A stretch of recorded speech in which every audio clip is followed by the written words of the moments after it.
going to start in the same position as the squat with feet shoulder-width apart and a tight core. Take one step forward with your right foot, keeping the foot flat on the ground.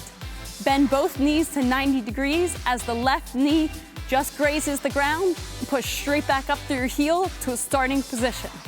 Now we're going to do a set of 5 on the right leg, making sure that the knee doesn't cave in either direction. Stepping forward with the right leg, 5 repetitions, go. 1, good, 2,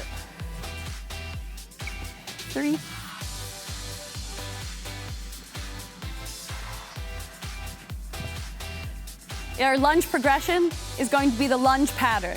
You're going to begin in the same position as a lunge with your feet shoulder-width apart and your core tight.